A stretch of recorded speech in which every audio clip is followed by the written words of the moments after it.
wake up in the morning, love, and the sunlight hurts my eyes, and something without warning, love, bears heavy on my mind. Then I look at you, and the world's alright with me. Just one look at you, and I know it's gonna be a lovely day.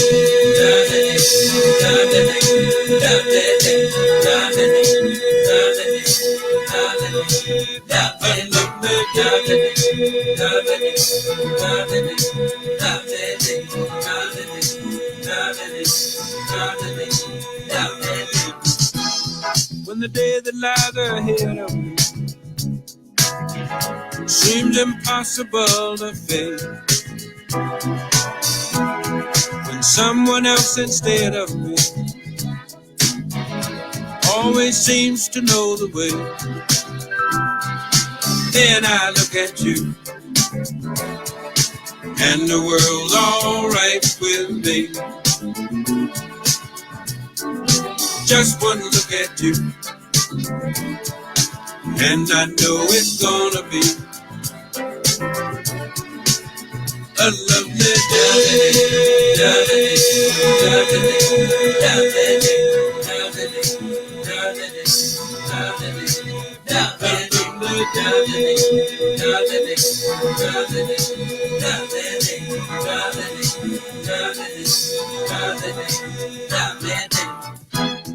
When the day that lies ahead of me seemed impossible to face, and when someone else instead of me always seems to know the way, then I look at you, and the world's alright with me. I just one look at you, and I know it's gonna be a lovely day.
Oh, that was beautiful. Beautiful, seamless entry. Who wrote, shout out to our piano player, Jordan Hogue, who wrote our introduction song, Unaffiliated with Bill Withers. Major shout out. We don't know the rights to that music. And major shout out to Xander, our production coordinator, our production director, really. She really did her thing with that. Anywho, it feels so good to be back in this space with each and every single one of you, this digital space and the Legal Services of Eastern Michigan Legal Lounge. I'm happy to be here. I'm Ashley Young. I serve as the Education and Outreach Coordinator for Legal Services of Eastern Michigan. And I'm here with my cousin, Katie Stanley. I am a staff attorney at Legal Services of Eastern Michigan, so you may find me in court, but I also work in education and outreach with my good friend Ashley here. So, Ashley, we have a pretty special episode of Legal Lounge tonight, wouldn't you say? What do we got lined up? We do. Today, joining us for a very special, the first of our community spotlight editions, is Mayor Sheldon Neely of the city of Flint. I wish you had an applause. So I know, I was going to say.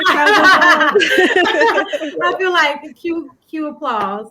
Hey, Mayor Neely. How you guys doing? I'm so blessed to be here with you guys today. I just love your energy and your excitement, and the work that you guys are doing is fantastic. So it is a blessing, definitely from God, to be able to be in your presence and to be able to have this dialogue with you guys today, and to have it witnessed by so many of your supporters. It's great. Thank you for being here. Now, what we didn't tell you before we get into the nitty gritty of our conversation today is we have like a signature question, something we need to know about you, Mayor. You know, we need to know, what is one of your superpowers? One of my superpowers, my faith, my commitment, and my understanding and my relationship with God. You know, I'm not ashamed about my faith and my commitment and to serve in that vessel. Sometimes you find people in the political realm, they're more agnostic about their behavior, about saying that they're people of faith or faith believers. Not that they're not, but usually in the political realm, they usually kind of shy away from it. But one of my superpowers is definitely that I don't shy away from that at all. So my faith and my commitment, and that strengthens my faith and commitment into people and enhances. That is a good answer. I love, even if you define faith in a secular way, it's belief without evidence. So the ability to have faith and belief in our community, maybe without the future evidence yet, I think is a great superpower to have as a public official. So, Ashley, what do you think? Should we get right to it? Let's get right on into it. That's great. Let's go. Okay. Oh, it's on me, Katie? Yeah, go for it. Okay, so all right, so something that I've noticed, right, is we don't all have the same background understanding or education just on like the political process. So I think a lot of times what happens is we make assumptions of, you know, who should do what, but we're not exactly sure how the political process works and who's responsible for what. So our first question, Mayor Neely, is what does the mayor do, and what role does a mayor play in the political process? Right. And, you know, it's different from community to community or villages or townships or a system of government. We all understand from our local civics classes in school that, you know, you have 3 branches of government, and the mayor plays the executive role for a municipality. But the way this current city charter was made that we serve up under, in many ways that the mayor is more of a ceremonial type of position in guiding the city, and they hire professional people to immense the services for people. But the way that I engage this, having a great understanding of the role and responsibility of mayorship, especially in this form, in the time of crisis, that I look at it as more of a social, more than I do political. We have to provide a level of comfort for people, and also a level of serviceability. So we think more about the next generation than I do the next election. And what the mayor does is put things in place. They craft out a vision and then create a pathway to get there. And in the city of Flint now, we're at the intersection of crisis.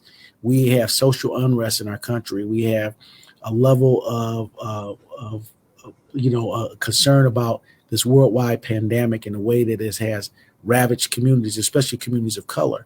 And then also we have an ongoing water crisis here in this community. And now we're facing some financial challenges that we've been facing for quite some time.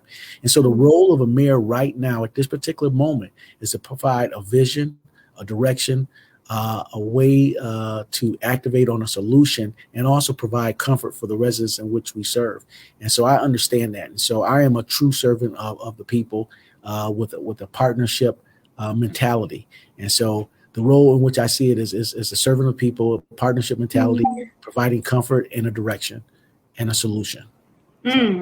You made a reference to there being different ways that role looks in different municipalities. And then you mentioned the City of Flint Charter, which I call myself trying to read through one day, but I'm still trying to process.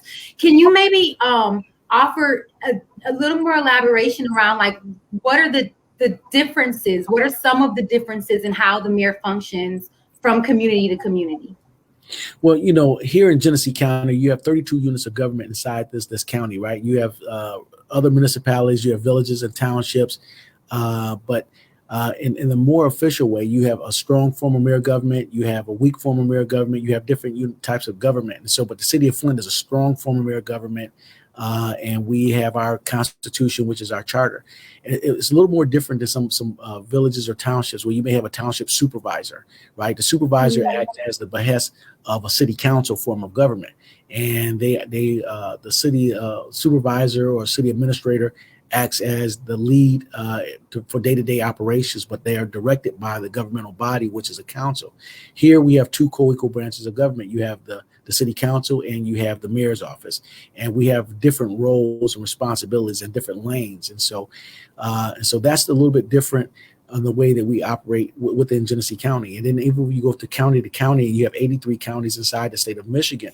And some counties you have a regional form of government, right? You like Wayne County or Oakland County, which you have a county exec, and then you also have a mayor for strong cities. Like, in Detroit and Wayne County, you have Mayor Duggan, and then you have the county exec, which is Warren Evans. And so it's important for residents to understand the role and responsibility to make sure that the people that they elect to those offices understand their role and responsibility.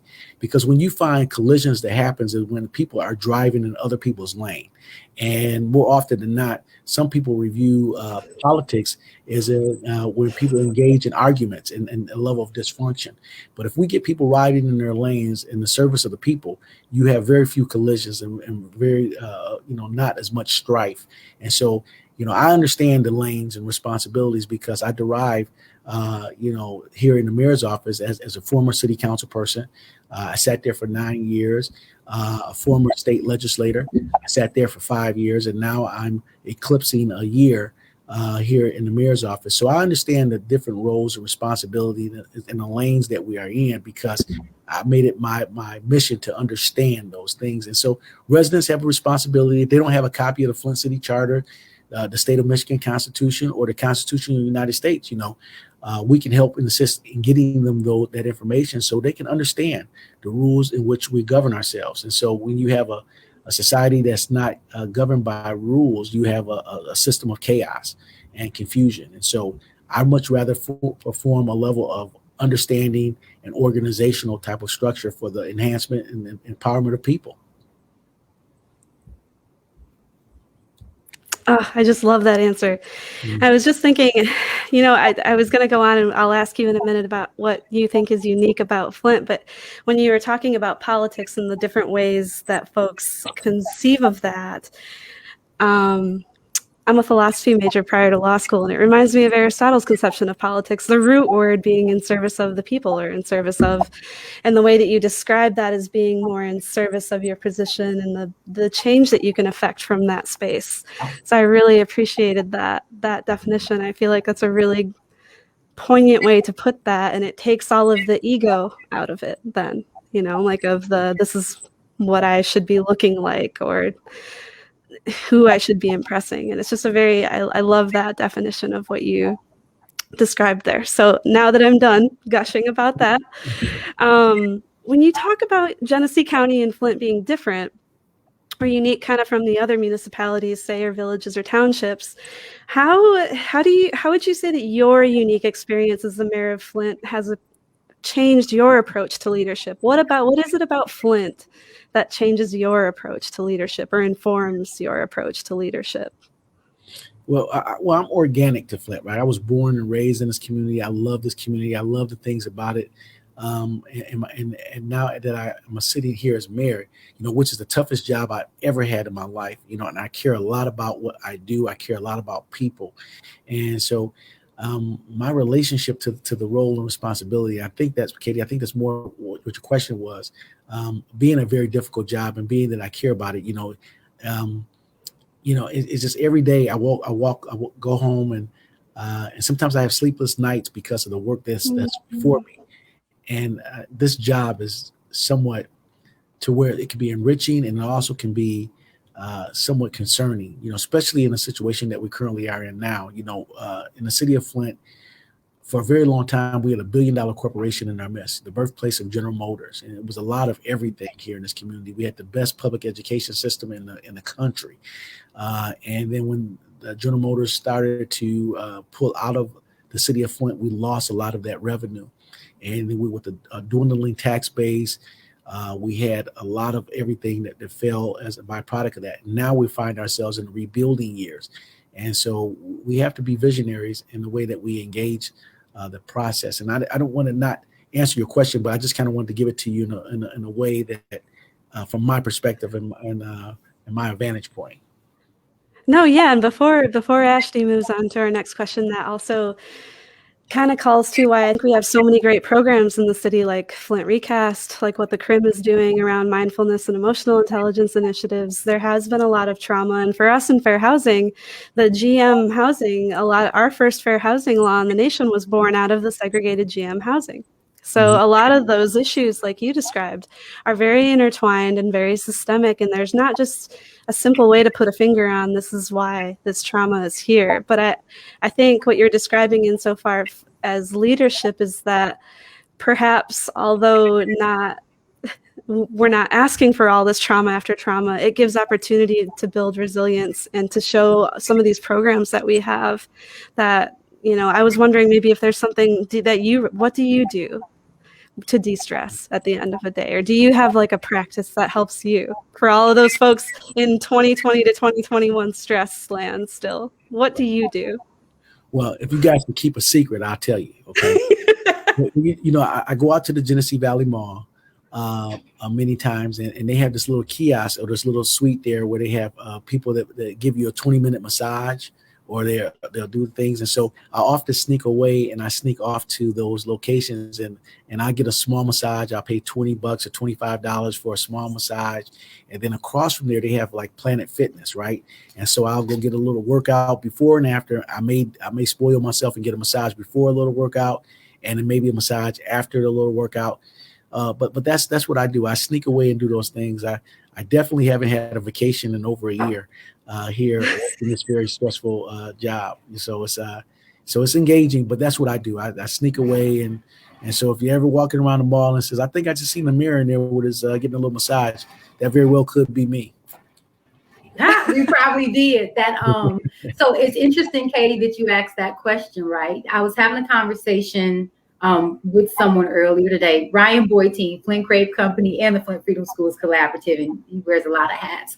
And he showed me this model for evaluating stress, like what is considered stressors in life. And this model assigns like points to stressors. And so we're like off the scale right now, just in the midst of this pandemic. So I can only imagine being the mayor and leader of an entire community on top of already being off the scale. Anywho, just a random thought. Now, something that I am curious to understand is, how are you collaborating?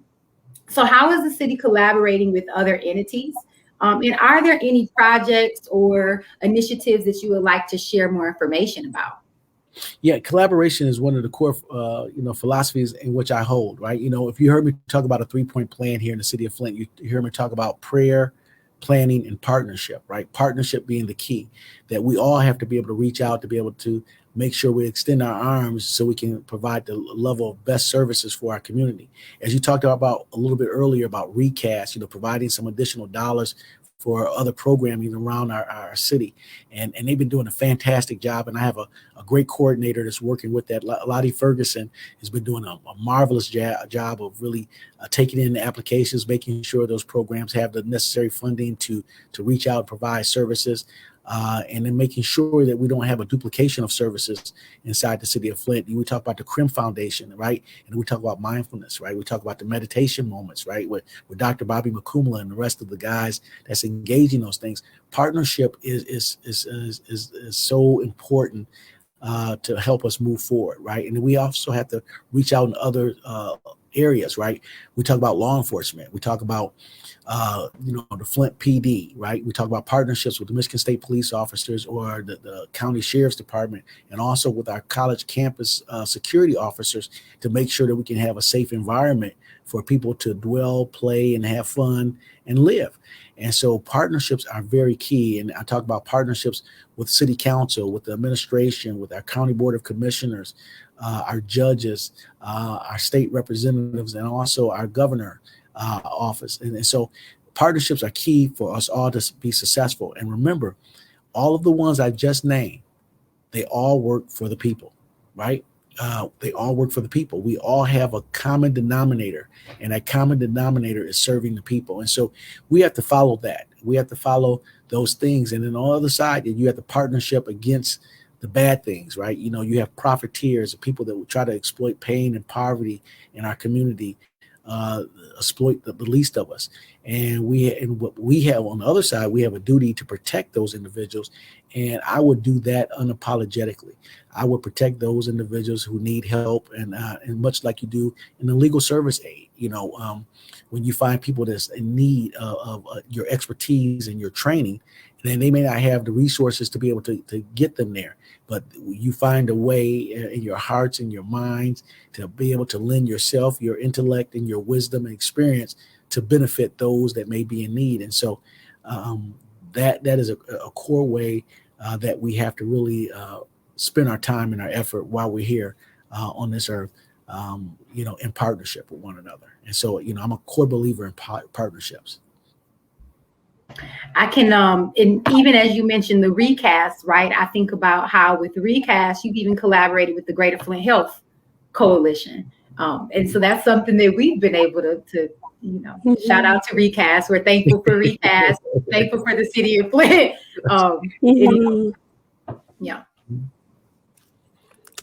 So shifting gears just a little bit, Mayor Neely, I know that there's been a lot going on lately with some housing complexes in Flint.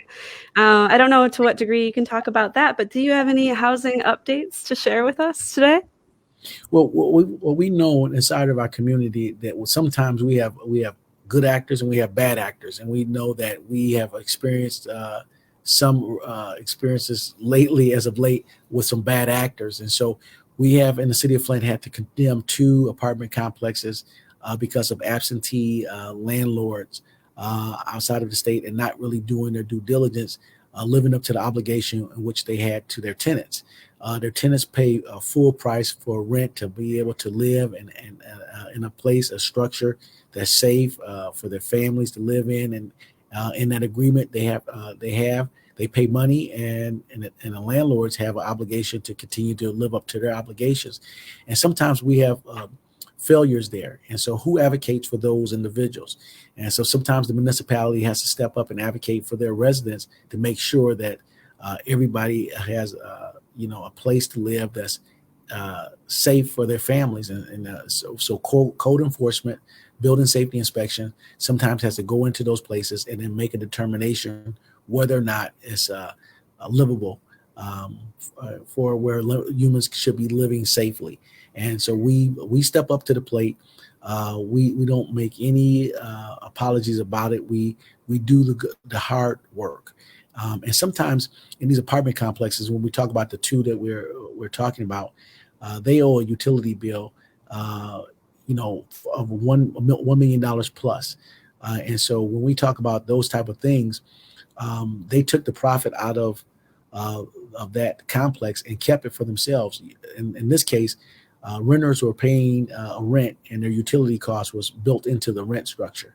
But that property owner never forwarded those dollars over to the municipality in some great parts. And so we're able to trying to recover those dollars because it's our responsibility to try to make sure that we have an affordable utility rate for all citizens. And if we have habitual non-payers to a system, sometimes that responsibility falls to others, and we cannot sustain that type of behavior. And so we had to take some action, and we have to make sure that people are protected in this community. And that is a role and responsibility of a local unit of government, making sure that people are held accountable for their bad actions, and then making sure that we have affordable, safe living places for all residents of this community. And so we engaged. I think that aligns with, so these updates and also what you shared align with your blight elimination plan, if I've addressed that correctly. And then also like the city's collaboration through the CNI, the Choice Neighborhoods Initiative. Is there any updates or offerings or information that you like to share around just the progress in terms of the blight elimination plan or the CNI project, or possible potential rental inspection being started back up again? That's a big one I'm curious about. Right. Well, I can elaborate and then also make a request during the preparation portion. I'm very proud to say that our blight elimination team and our blight officers, they cleaned up 2,700,000 pounds of debris from our city. And this is not our regular trash collection, but this is additional blight, right? Left out in our streets. And people had justified frustration as about our public streets being dirty and having these level of debris in our streets. But I wanted them to be equally frustrated and equally angry about those that would treat our community as a garbage can. And treating our community as a garbage can, this is our home. And we shouldn't allow anybody to treat our home as a garbage can, nor should we treat our community as a garbage can. Think about 2,700,000 pounds of garbage and debris in our streets. And we clean that up, right? When I arrived here to City Hall, there was only one person working in the blight division. We have now bolstered that up through grants, and our philanthropic friends have assisted us in making sure we had equipment and additional personnel. And I started an intern program where we have some young people working in that to be able to help us do that. And so now we're starting to see an amazing difference in that. But moreover, once we clean it up, right, if people are still dumping and doing those bad things, we'll be forever chasing a clean community. But if we clean it up and we keep it clean by not allowing people to treat our community as a garbage can, we'll have a better and cleaner community. And so with that, we've done a fantastic job with our blight elimination program. And then when we talk about our inspectors, we've hired a couple more inspectors now. They're on the streets now. We still got maybe one more position to fill, but we're going out and taking a look at some of these homes and looking at if people are actually living in bad conditions, or if landlords are not being held accountable for their properties. And so what happens is that we have to have a plan to deal with structural type of blight issues, right? Because if we allow properties to go down without repair for a long period of time, eventually they're going to get to a point where you can't have anybody inhabit those properties, or you just have a blighted piece of property that's going to fall to us at the end of the demo, and we can't do that. So we want to keep and maintain a level of decency in our community and aesthetic beauty. And so that's what these inspectors are going to do. It's not out to punish anybody, but we want to keep a safe, clean environment for our kids to be raised in, for our families to live. And that's what these inspectors are doing, saying, hey, we should be doing these things, like, let's make sure that these things are aesthetically pleasing in most cases to the eye, but make sure that people have a safe place to live. And so I got this right by me. This is the new Crime Watch thing here. We go with some visuals here. I got the visuals here. This is a Crime Watch community watch type of activity. I think I may even have a blight. I keep these things close by to fight blight stickers, and this tells you about how to report somebody illegally dumping. And we've even incentivized people telling on people that would do illegal dumping. So that's a part of a partnership, right? We partner with Crime Stoppers, organization who's been helping us out in the greater Flint area for a long time. So if you see somebody dumping on your public streets or in public places, you can receive a reward up to $1,000 for reporting them, because we want to make sure we keep our community clean, and it's all of our responsibility to do so. So we just can't make a phone call that says, come and clean this up, and allow people to do bad things. So the request is enlist in the fight.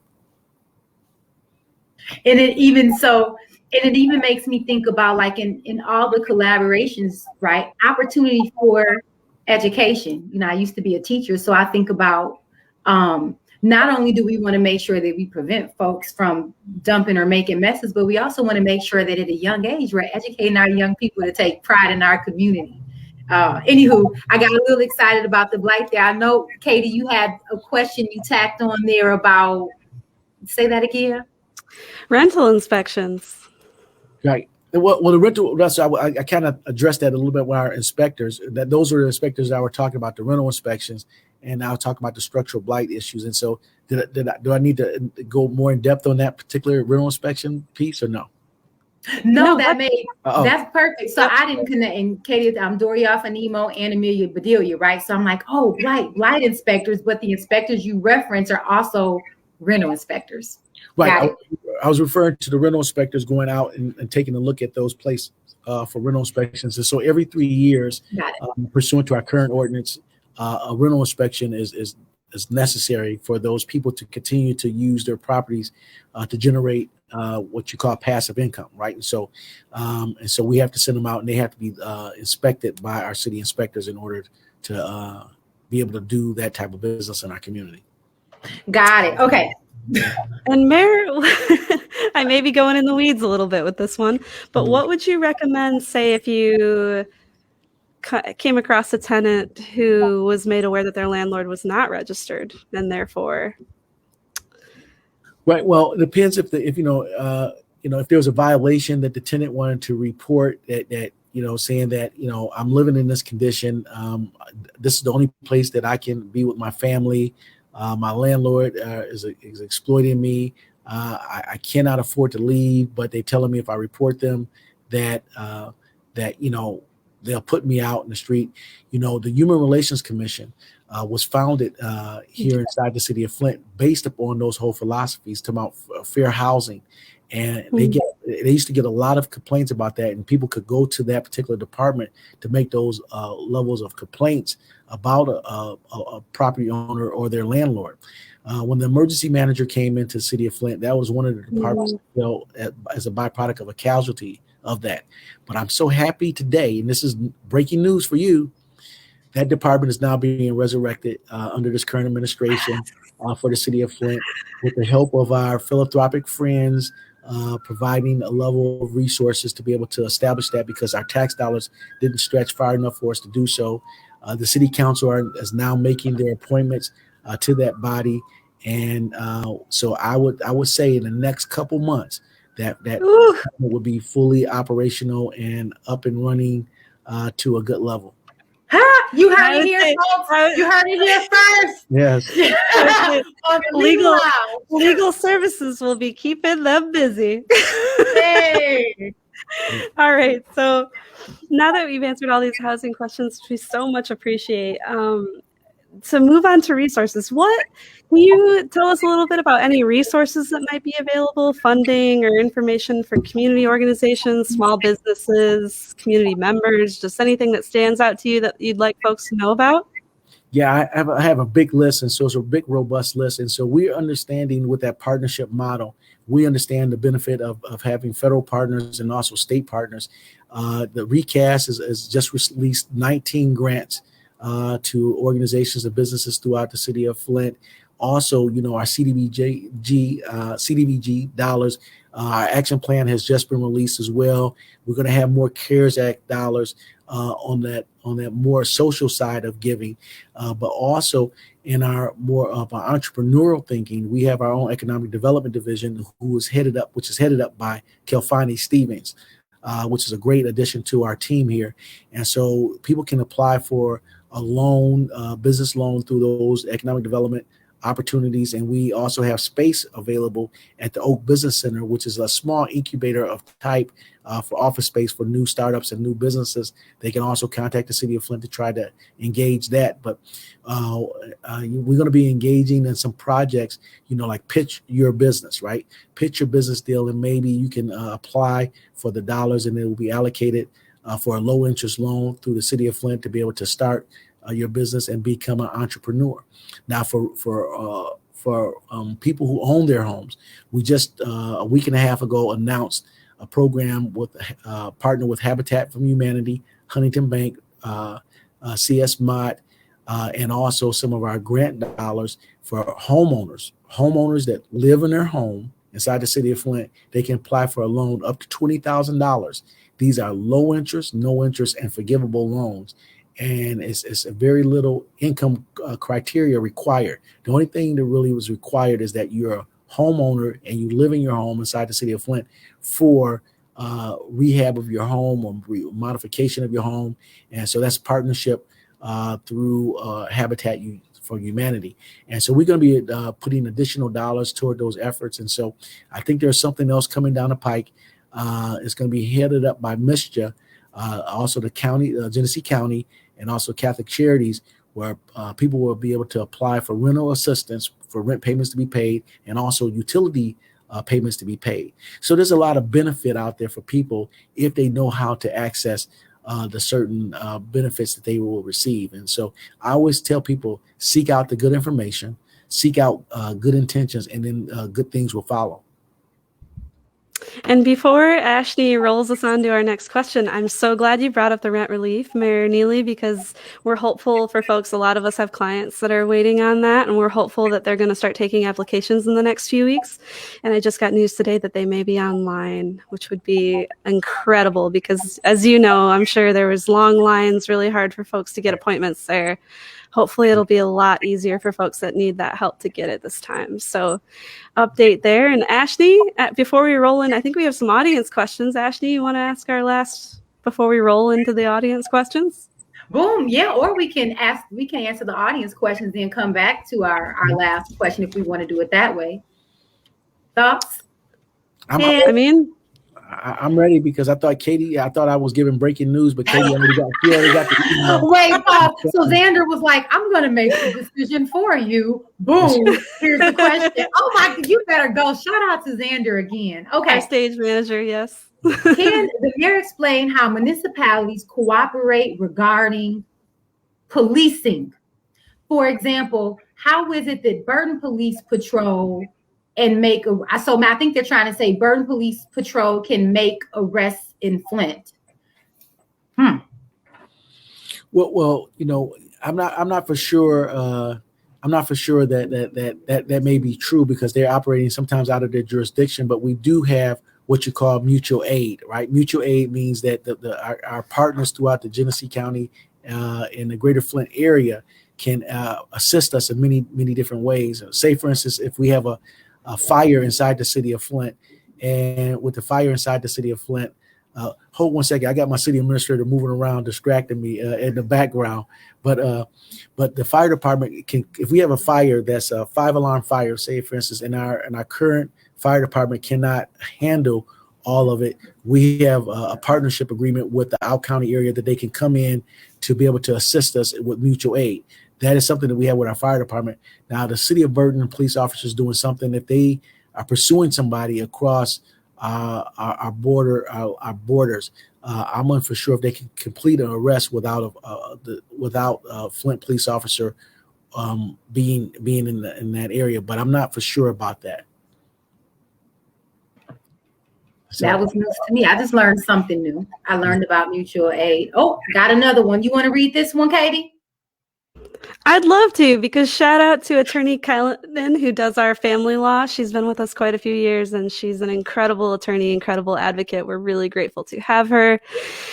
Attorney Kylan asks, there are many costs associated with family law cases that a fee waiver does not help. Are there any plans for resources that may help citizens with those, such as costs for supervised parenting time, paternity tests, things like that? Well, let me review that question. That was a pretty big question. I'm trying to look at it. My eyes are failing me at the bottom of the screen here. So there are many costs associated with families and family law cases. Oh, so family law. So say you're filing for a divorce and you have the fees for all the filing. What she's saying is there's some fees that we can't waive for folks that would otherwise be eligible for a fee waiver. Is there anything in the works for that to make it more affordable for people, say, to get costs for supervised parenting time? Or a lot of clients that we see might need, if you have a child while you're married, even if it's not the child of the husband you're married to, they're automatically your child by law. And we have to do ROPA, Revocation of Paternity Act stuff, and there's paternity costs associated with, so there's all kinds of costs is what she's getting at, associated with a lot of our cases. And Right. I think what she's wondering is there anything in the works to help folks, because family law is, with housing, our biggest practice areas, I think probably our biggest need for the most vulnerable folks. Well, yeah, and even if, I was gonna say, and even if not necessarily in the works like that, the question taught me something, right? Though I didn't even know those things existed. So, is it even something that Melissa says the cost of the DNA test alone is about $250, and I can't tell you. I used to do family law. We do; those are necessary a lot of the time to establish fraternity. So even if is that something that could be considered, and what might consideration look like? Well, you know, unfortunately, the municipal government, we don't have the resources to be able to assist in those areas and those categories. But the benefit of having the philanthropic community being so robust in our community is that maybe there may be some dollars to a particular program, right, to be able to help and assist with that. But moreover, when you look into traditional government, I will look to the state for some of those relief dollars for those activities through the Department of Health and Human Services or those particular departments. Now, being a former state legislator, I do know there was pockets of money placed into the state budget to be able to assist families with those type of impediments, trying to get those services. It's just finding the avenue and the way to work it to where you'll be able to benefit from that. And so, but I would look at the Department of Health and Human Services as one of the providers for those type of dollars and activities if you petition them and ask them the question. But unfortunately, the city of Flint does not have those level of resources to be able to assist in those categories. But it sounds much more as a bigger problem for the county and also the state that may have resources, but philanthropic communities definitely may have some help available. Well, Attorney Kylenin, I guess we will shout out to maybe this year's Genesee County Bar Association Christmas fundraiser. This would be a good topic for that. Shameless plug. Yeah, shameless plug. So going right along with that theme, right? And they are talking about the different collaborations and things that would need to happen. We're interested to know your vision, right? What is your vision for Flint over the next 18 to 24 months? Well, definitely we have to put the city of Flint back on a financial course that's going to be beneficial for us all, right? Right now, we're on a collision course, much like many municipalities throughout the state of Michigan. We have here is a big challenge with our unfunded liability.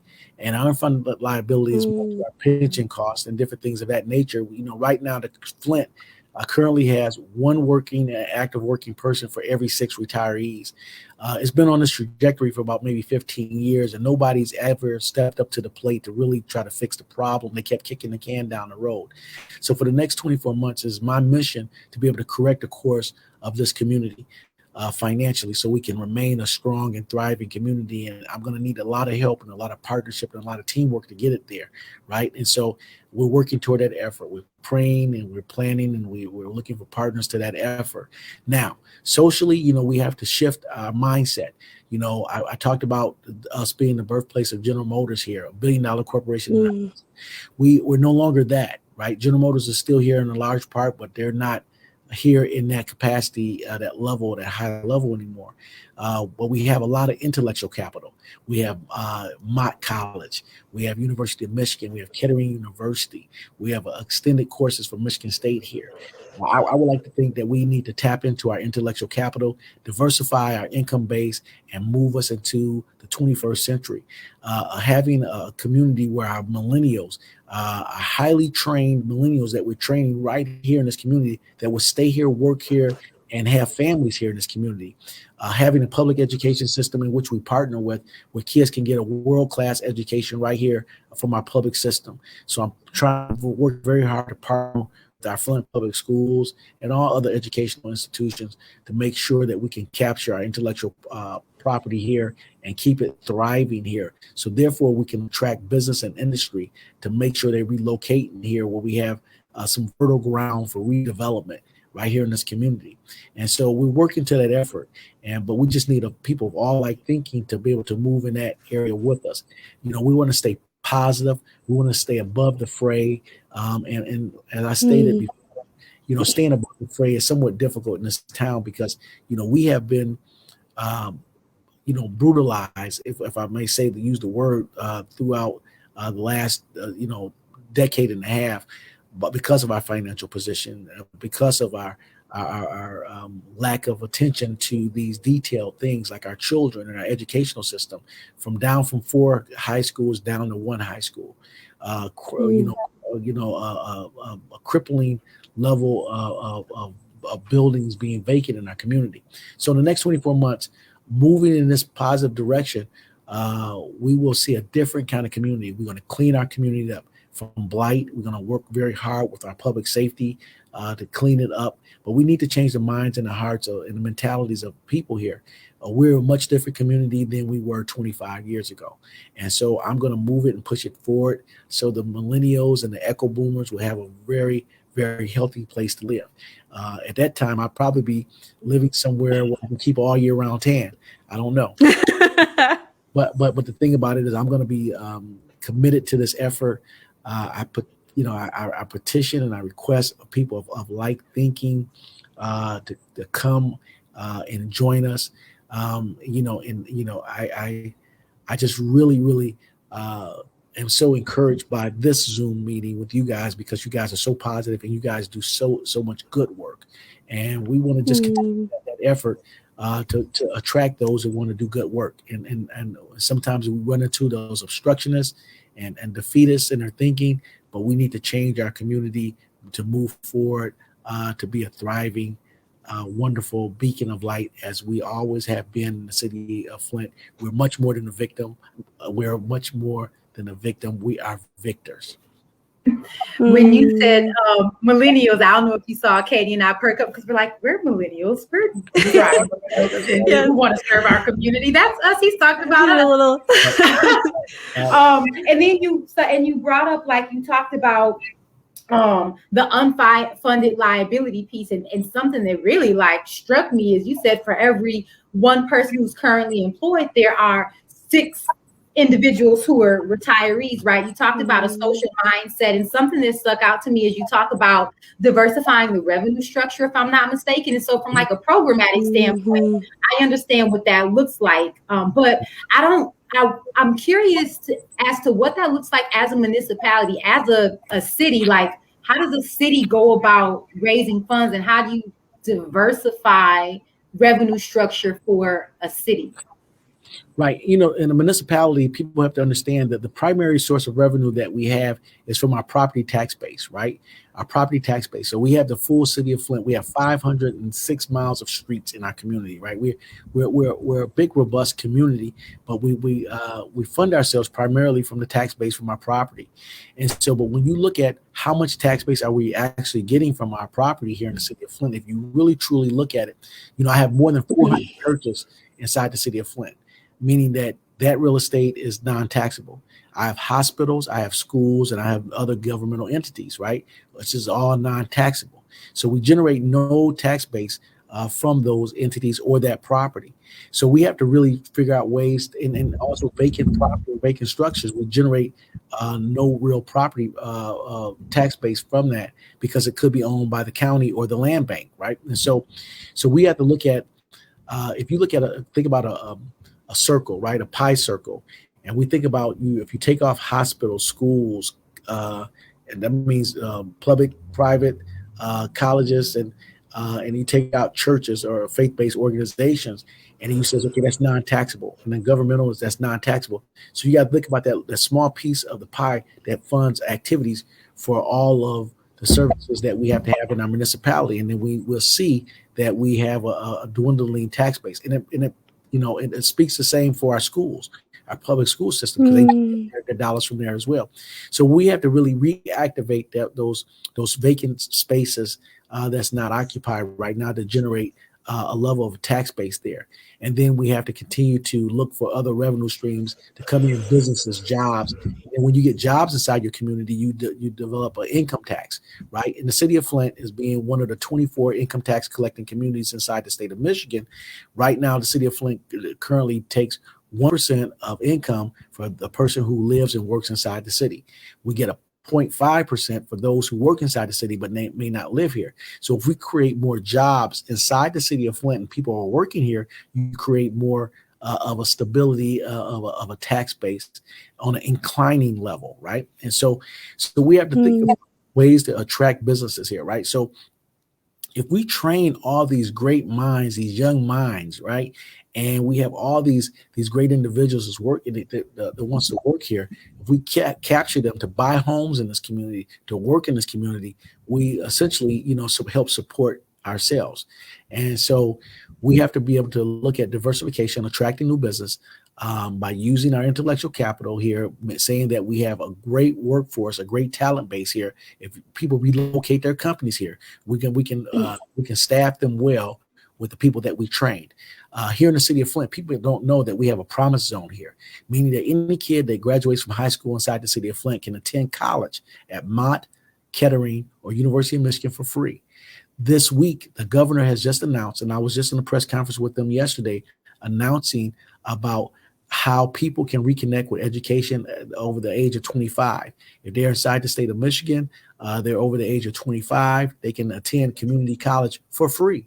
And so we want to strengthen the full state of Michigan in our community that says that we have the highly skilled and trained workforce for these companies to come here and be staffed well. And so we have to think about those out of the box type of thinking about what we need to do to attract these type of businesses here. And I'm firmly a believer in our intellectual capital, in our highly trained workforce that's going to be here. And so I think businesses will come if we have that. And then we have to repopulate our areas that are now dormant to be able to supply the revenues that's going to support our community. Was that a long answer? I'm sorry. There's no wrong answer. We just here. We are just here. Long answer, not wrong. Right. So. No, and I just, while Ashley's getting her, I think one more. I was going to say we got a few more follow-up questions, but I just wanted to just make a point here while you were talking about all of that, about fair housing and about how much of that is a barrier to what we're dealing with now. And you talk about diversifying your income streams or tax bases or schools, the grocery deserts, every issue you mentioned, we can tie back to historical structural discrimination and redlining. And in fact, a lot of the areas that have these disparate lower access to credit, grocery deserts, all these worse health outcomes. There's so many negative outcomes that we can relate now, this many years out from redlining no longer being a practice. So I think it's important for us to be hopeful, like you said, but also to note the moral arc. It's a long one, but it bends towards justice in this case. And all of us together, I think we can bend it hopefully a little quicker. So Ashley, what were you? Katie, that was inspiring. Mine is a super quick follow-up, but I mean, Sure. Here you got my brain percolating, right? Like I have so many thoughts. This is a great conversation. I can't believe it's 6 already. Yeah. But I know, oh my goodness, I know. Wow, that went by fast. I have a million more questions, but okay. All right. And then I'm gonna, let it go. And I don't know if it's maybe a pin or something and brain bounce about later, but you mentioned this, you talked about property taxes, right? And income taxes, jobs, and earlier you mentioned, and again, you mentioned the millennials. And you mentioned the land bank, and it made me think like, is there any collaboration or opportunity for collaboration with the land bank in terms of property? So I'm a millennial. I have 2 homes that have come through the land bank, right? So one that's like fully paid off, and then another one that is a land contract, right? And there was a home that sat on the market for over a year, and it was difficult for me to be able to get this home that sat there. And so I think about in terms of like opportunity for partnerships, especially millennials such as myself, and then like this wealth of property that goes through the land banks. And it made me think about like, is there any potential for collaboration between the city and the land bank that could also tie into like talent recruitment and retention for folks to occupy those homes, many of which are like sitting there and you waiting for a millennial such as myself. No, I'm just kidding, but that's my question. So let me sum this up. If you just give Ashley and I houses, we'll fix everything. Right. Well, absolutely there is, to answer your question, the great thing about this is that when we talk about relationship building and partnershiping is that, the new director of the land bank is Michael Freeman. Michael Freeman and I have known each other for probably about 30 years now. When I finished college, I worked at this organization called REACH, which was a runaway shelter for teens. And Mike and I both were counselors there as young people, would have been a millennial then, but we're Generation Xers. But we worked together then, and we built a good relationship and a good friend relationship. But, if people look at the covenant agreement about how the land bank is supposed to work and rehab property and get it back on the tax rolls, it was then, Mayor Woodrow Stanley with then County Treasurer Dan Kildee, which is now Congressman Kildee, which developed the land banks across, our state and also across our country, that they had a covenant agreement about how the city of Flint was to release property to the land bank to be able to be rehabbed, restored, and then returned to the tax rolls. So we need to get back to the covenant agreement on that. And so it's going to be up to me and Michael Freeman reestablishing that covenant agreement to make sure that we take these blighted properties along with the goodwill and good intent of those that want to inhabit our areas to be able to find programs and ways to restore and get that property back into circulation and get it back on the tax roll. And so, yes, I believe we have a strong relationship with the land bank. Michael's been there less than a year now. I've been just mayor over a year. And so we're working our pathways. We're working through those things. But the thing that we all have to remember is that we have to get those stagnant mentalities, those inherently bad obstructions out of our way so we can develop and so we can push forward for you young millennials, because we will pass the baton. The baton will be passed to you. No doubt about it. I'm going to make sure I hold the line and push forward, and then I will pass it down to you all so you guys can continue to move forward. And that's what we have to do. As Katie, just quoted Martin Luther King, we talk about, our arc of justice. And she talked about a lot of the dysfunction in our country. We know the dominant tendencies of this society, this American society, has not always loved the Black and brown people, but it's going to be up to all of us to be able to erase those invisible lines. When she talked about redlining, she talked about the disparities of economic, healthcare, education. It's up to us to break down the levels of disparity. And we first have to start in our minds and our mentalities, and then in our action and the way that we conduct ourselves. And so, yes, I would love to give you guys houses for you to rehab, to be able to live in this community.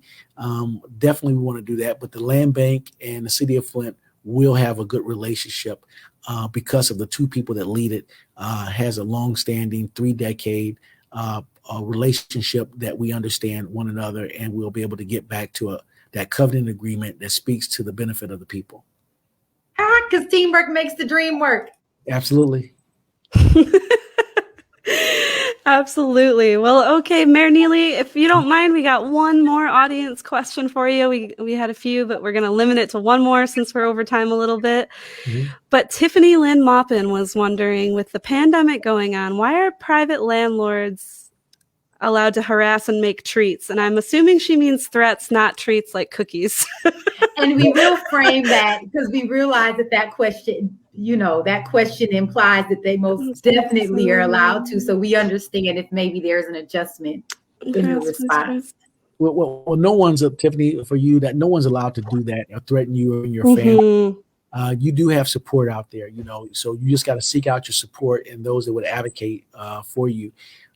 They would do things like that because they would try to isolate you and your family and say that you have no other options if they want to try to perfect the threat. I think it's a hollow threat when they know that you have a support system. With the Human Relations Commission coming back online for the city of Flint, and with all the other laws and regulations and the landlord-tenant state statutes, and we have a lot of those books available. If you want a landlord-tenant book that points out the state statutes, you have a whole state government that backs you up with law. So don't feel like you're isolated or alone. Just seek out the information that's going to empower you and your family, Tiffany. And so, and I'll make sure that you can get a landlord-tenant book that spells out the rules and regulations, what they can and cannot do to you. Yes, and Tiffany, I don't know what service area you're in, but we cover 14 counties, Genesee County included. Okay, so she's waiting for, yes, that's what I was going to say. You cannot be removed without an order of eviction. A judge has to actually sign the writ. So anything ahead of that, make sure, like you're saying, you call the police. They don't have that order, that writ to remove you. They can't remove you. Any other threat that they've made, make sure you document those with the police. And just to make sure you have the right number, because sometimes it seems like folks call other agencies, because it can be really confusing, I think, when you're trying to get help and you're already under stress to try to navigate a system, like trying to figure out who to call when, that can be really overwhelming. So just in case you don't have our right number, it's 800-322-4512. If you leave a voicemail, someone will get back to you within 48 hours. And we can talk more about the specifics of your case, not broadcast on Facebook Live. Interesting. But other than that, yep. Interesting fact, Katie's dad is one of the manager leading attorneys who supports to process those things that we receive. So apparently it runs in the family. So this is a great time to give my dad, Mr. Michael Stanley, a shout out. He is essentially like Daredevil. He is a blind crime fighting lawyer, just the kindest man you'll ever meet. If you get to talk to him, tell him I said hi. Yes, thank you so much for coming on the show with us. Ashley, I don't even know what to say. I mean, it was such a speedy hour. It was such a speedy hour that we have more questions, but we won't keep you any longer because we said we wouldn't keep you too long. Thank you so much for joining us. The privilege was so much ours, and it's not lost on us. And we learned so much. I already showed you my note, but I'm gonna show you again so that you know that it's real.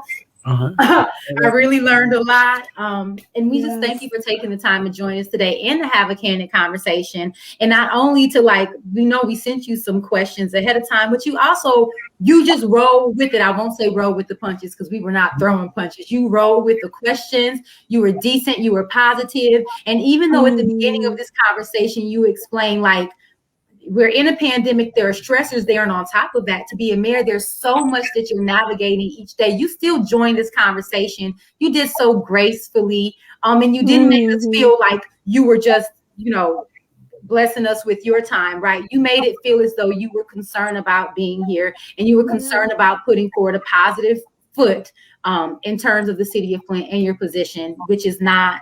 That's just so much appreciated. And it is another one of your superpowers on top of the faith that you mentioned. So we thank you so much, Mayor Neely. We hope to see you again. To our viewers out in DigiSpace, Digital Land, thank you so much for joining us, for bringing your questions.